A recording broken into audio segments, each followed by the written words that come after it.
Hey, Rick Usabel again from Cabaret Design Group, answering the question, how do you design and build a better bar?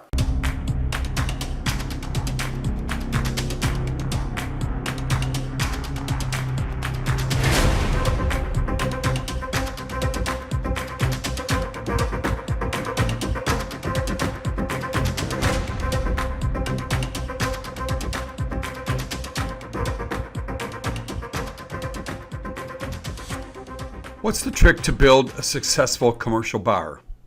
A proper equipment layout and efficiently designed bartender stations can turn a bar into a cash cow.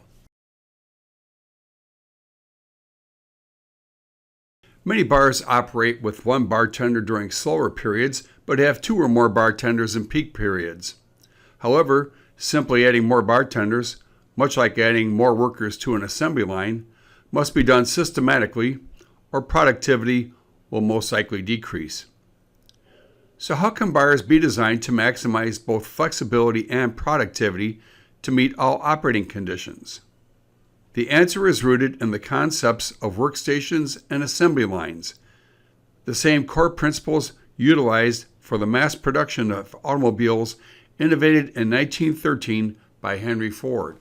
Ford's development of the straight line assembly line was so powerful that it reduced the time to manufacture a car from more than 12 hours to 2.5 hours. In traditional assembly lines, such as the one depicted in this sketch, raw materials enter at one end, sequentially pass through each workstation, and leave as finished goods at the other end. Workers are assigned to one or more workstations. Each workstation contains the equipment and machinery necessary to complete a given task. If assembly lines can maximize labor efficiency in factories, why can't commercial bars? The concept of workstations can, in fact, be successfully implemented in commercial bar design. In bar design, we refer to workstations as bartender stations, and the drink orders each bartender produces become one of many completed assemblies within their respective station. The drinks are handed to customers or waitstaff as opposed to moving to the next workstation. Each station is designed to house the necessary equipment to produce a completed drink order of any size. Depicted in this drawing is a 3-station bar.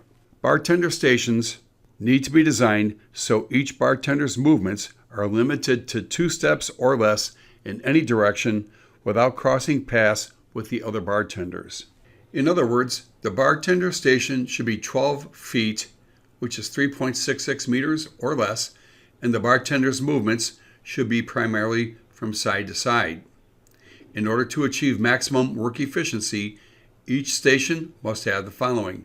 Number 1, all of the equipment necessary to create a small bar. And number 2, efficiently designed back bar with access to all beer, wine, and top shelf liquor. Busy bars utilize bar backs to maximize bartender efficiency by completing the following tasks for all work zones. Number 1, keep the ice bins filled.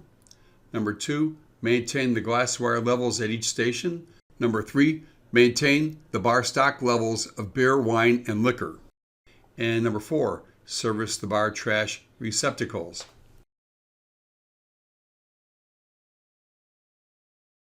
What bar equipment is included in a typical bartender station? Bartender equipment requirements vary depending on the percentage of beer, wine, and liquor a given venue sells.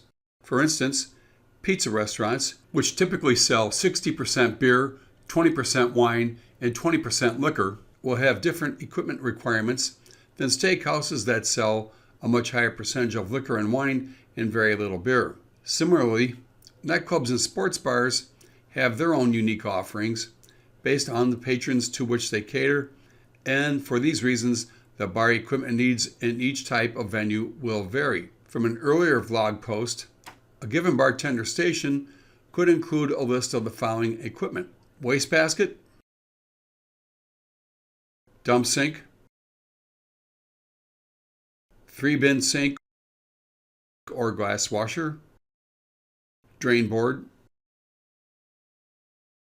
soda gun, speed rails, ice bin, blender station, POS terminal.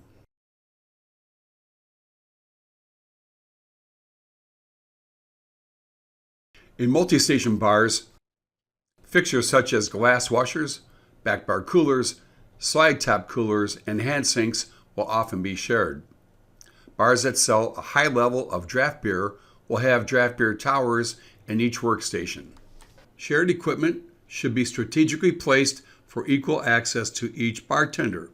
For instance, if a given bar has 2 stations, it will require 2 nearly identically equipped stations, and the top shelf liquor will be situated in the center of the back bar. Depending how much bottled beer and wine is sold, multiple coolers may be required. If your preference is for glass washers, automatic washers are generally capable of handling 2 to 3 stations.